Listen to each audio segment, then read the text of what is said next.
Nô lưng thua đơ được. Hả? Nô lưng thua được. Hai số nó sáu hạt hết. Sao hả Văn à? 25.000 một cân. À, chị người Việt à? Ở đấy. Phải gì nữa? Phải hết việc á? mà liền như mơ nhiều không có bạn Ờ. Các bạn ạ, ở Bắc Lào thì là có 8 tỉnh và trong đó là có tỉnh Luông Nậm Thà. Tỉnh Luông Nậm Thà này thì rất là có một cái lợi thế để phát triển kinh tế, như cửa khẩu sang Trung Quốc này, sang tỉnh Vân Nam của Trung Quốc ấy. Với lại tài nguyên khoáng sản ở tỉnh này thì rất là nhiều. Với lại đất đai thì bình địa, rộng rãi. Cũng theo những cái lời yêu cầu của một số bạn là bảo là tôi làm video về chợ của Luông Nậm Thà và khu vực thị xã Luông Nậm Thà. Với lại các bác ngày xưa cũng đã từng công tác ở khu vực Luông Nậm Thà này cách đây cũng mấy chục năm rồi ấy. Thì các bác bây giờ cũng không tưởng tượng được ra cái thành phố nó như thế nào nữa. Nên hôm nay tôi sẽ làm một video và làm quay về chợ với lại về khu vực thành phố của Luông Nậm Thà. Bây giờ là mời các bạn cùng xem nhé. Đây là chợ trung tâm của Luông Nậm Thà. Khu chợ này thì trước cái năm mà chưa bị dịch bệnh Covid ấy, thì người Việt kinh doanh ở bên này ấy, phải chiếm tới đến 35-40% ấy. Nhưng sau cái đợt Covid và cái giá đồng tiền kíp nó xuống, cho nên là bây giờ họ cũng về nhiều rồi. Hiện tại bây giờ là cũng vẫn còn nhưng mà còn ít lắm. Vì các bạn ấy là thường thường là lấy những cái mặt hàng ở bên Việt Nam sang bán thì cái giá cả cái đồng tiền kíp nó xuống. Thì trước là kíp là tới đến 25-26, 10.000 kíp thì được 26.000 tiền Việt. Nhưng đợt vừa rồi ấy, là đồng tiền kíp ấy, so với đồng tiền Việt thì có lúc là nó gần ngang bằng nhau rồi. Nhưng cách đây khoảng một tuần gì đấy là đồng tiền kíp là bắt đầu nhích lên tới là 120.000 tiền Việt Nam đổi được 100.000 tiền kíp. Nên bây giờ cũng bắt đầu cất nhắc lên rồi. Nếu mà nói về buôn bán mà cứ không có lãi thì họ cũng sẽ giải tán. Nhưng mà đây là chắc là đồng tiền kíp nó cũng chỉ xuống vào cái mức độ nhất thời nào đó thôi. Cho nên là cũng nhiều người về sớm quá cũng hơi tiếc. Khu chợ này thì những cái mặt hàng như là hàng hải sản này, với lại một số những cái hàng đông lạnh như là gà, vịt đông lạnh, chân gà, chân vịt đấy là họ nhập khẩu về, nhập ở Trung Quốc về. Những mặt hàng này đấy thì tôi hỏi giá là so với là ở bên Việt Nam thì cũng không chênh nhau là mấy.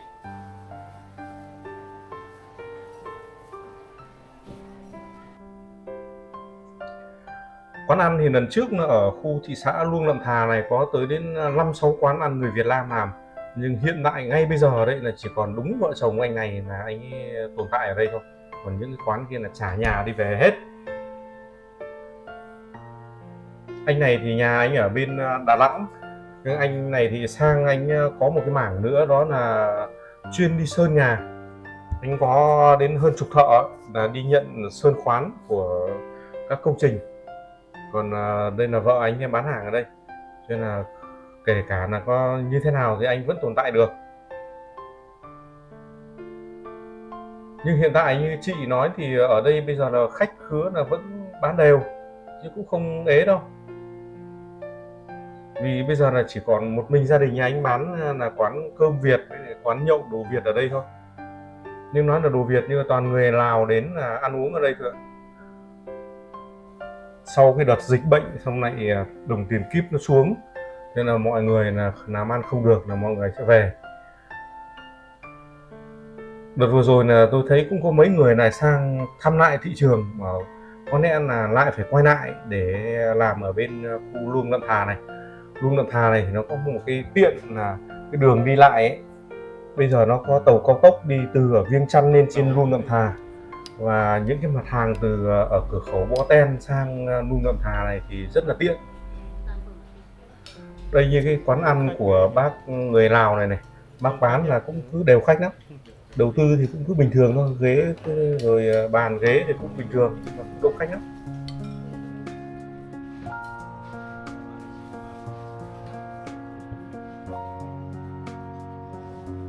Đấy, cả ô tô kia người ta đổ bộ xuống người ta ăn phở thì lại đầy quán ngay thôi mà.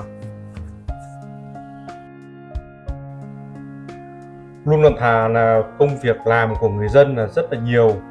Họ cũng có những cái việc làm để có thu nhập rất là ổn định. Giá thịt bò ở bên này là ngon nhất chỉ 120-130 nghìn 1 kg thôi. Nhưng một bát phở ở đây họ vẫn bán là 30 nghìn kíp. Nếu đợt này kíp nó lên là 12 ấy, thì bát phở cũng phải bằng 36 nghìn rồi. Hôm trước là cũng có một bạn nhờ tôi là bảo là quay về cái khu vực mà người ta kinh doanh về xe máy ấy. Bạn ấy cũng muốn tham khảo về bán xe máy cũ và xe máy mới ở khu vực Luông Nậm Thà này. Thì đây là cái quán họ bán nhiều xe máy nhất ở thị xã Luông Nậm Thà này đây. Xe ở đây thì cái loại Honda thì họ nhập từ ở Thái Lan sang, nhưng mà giá là cao lắm. Năm ngoái thì họ bán là với cái giá là 26 triệu tiền kíp, thì nó cũng tương đương với lại 26 triệu tiền Việt Nam. Nhưng năm nay thì đăng ký xong xuôi tất cả thành 34 triệu tiền kíp thôi. Nó thêm lên tới đến 8 triệu nữa. Cho nên là những cái hàng xe Honda thì bán không được chạy lắm. Chủ yếu là họ mua về các hãng xe của Trung Quốc họ đưa sang. Hãng xe của Trung Quốc thì ở cuối phố này là có 3 quán là chỉ bán xe của Trung Quốc thôi. Sáng hôm nay là tôi quay sớm quá, bây giờ mới là hơn 6 giờ, chưa đến 6 giờ 30 đâu. Nhưng ở Lào này thì họ cũng dậy rất là muộn, nhiều cơ quan ban ngành nên là 8 giờ họ mới làm việc. Một số trường học ở các nơi cũng thế, 8 giờ học sinh mới vào học, trên buổi sáng họ dậy rất là muộn. Nhìn như đường phố như này thì cũng cứ nghĩ là không có dân, nhưng không phải, họ chưa đi làm đấy thôi. Khu vực này thì bây giờ các công trình xây dựng ấy, họ cũng vẫn xây nhiều. Ở đây là người ta thuê là với cái giá là 1.700.000 một mét vuông xây dựng. Trong đó là thợ phải làm tất. Trong đó là trừ sơn là một, với lại các đồ như cửa, chứ còn lợp với lại ốp lát là tính hết ở trong đấy là 1.700.000. Và các cai thợ xây đấy là người ta thuê các anh biết xây, gọi là thợ xây đấy chứ không phải thợ phụ đâu, là với cái giá là từ 500 đến 700.000. Anh nào làm tốt và chỉ đạo được là 700.000, còn không có là 500.000 một ngày công rồi cơm nuôi. Còn thợ phụ ấy thì họ lại thuê người sở tại ở đây với cái giá là 200.000 và nuôi ăn ở. Ở Nậm Thà này thì so với các tỉnh khác của Lào ấy, thì về nhà nghỉ là một, với lại những cái quán ăn quán nhậu ấy là tương đối là nhiều, và nhà nghỉ thì cái giá là cũng tương đối là cao. Nhưng mà ở trong khu Mường Sinh cũng là một huyện của Luông Nậm Thà này thì cái giá nhà nghỉ nó còn cao hơn nữa cơ, thậm chí là cao hơn đến gấp rưỡi ở ngoài Luông Nậm Thà này. Ở Luông Nậm Thà là rất là nhiều người nước ngoài họ sang đây họ mua đất và họ thuê đất, họ xây nhà nên là làm nhà nghỉ và khách sạn với lại các nhà hàng. Các bác đã từng công tác ở bên Lào này cách đây mấy chục năm đấy, thì chắc là bây giờ là xem những cái video quay về Luông Nậm Thà này chắc là không nhận được.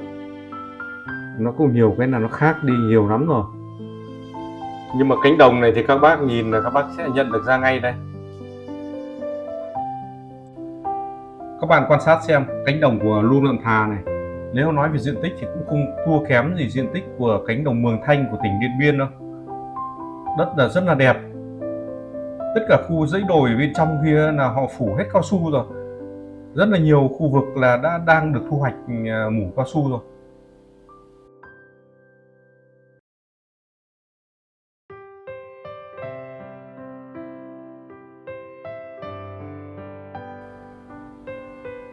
Nậm Thà này thì được cái là phương tiện đi lại các tỉnh và đi sang Việt Nam này cũng rất là tiện, ngày nào cũng có xe cả. Xe đi Thái Lan này, rồi xe đi các thành phố của Lào như Viêng Chăn rồi Luông Pha Bang. Với lại nổi trội hơn đấy là Luông Nậm Thà hơn các tỉnh khác là có một cái sân bay và có đường tàu cao tốc và nay có cả cửa khẩu sang Trung Quốc nữa, cho nên cái việc phát triển kinh tế ở tỉnh này là rất là thuận tiện. Như các bạn mà có sang bên Nậm Thà này làm ăn như mở quán chẳng hạn, nhập những cái đồ hàng gì của ở bên Việt Nam ấy, thì các bạn cứ gửi xe ca là họ cũng mang đến tận nơi cho thôi, chỉ trong ngày là sẽ có hàng ngay. Các bạn xem trên video này thì các bạn quan sát những cái cảnh vật, đường phố rồi nhà cửa ở Luông Nậm Thà thì các bạn cũng sẽ đoán được một phần nào là thành phố này bắt đầu phát triển và đang phát triển. Cho nên giờ những cái quỹ đất và những cái khu vực nhà cửa để cho thuê thì cũng vẫn là còn rất là nhiều. Đấy, các bạn có ý tưởng thì các bạn cũng cứ sang bên Luông Nậm Thà một lần để xem cho nó thực tế và sang kinh doanh hoặc là làm công việc gì. Giờ xe nó cũng tiện thôi, cũng chỉ hơn 300 km là từ Điện Biên sang tới Luông Nậm Thà, mà xe ngày nào cũng có. Và video này thì Lam Lào cũng chia sẻ đến đây, và cũng rất là cảm ơn các bạn đã xem hết video. Chúc các bạn luôn luôn gặp những điều may mắn, và các bạn xem thấy hay hãy nhấn đăng ký kênh để ủng hộ và được xem các video mới nhất của Lam Lào. Xin chào tạm biệt các bạn.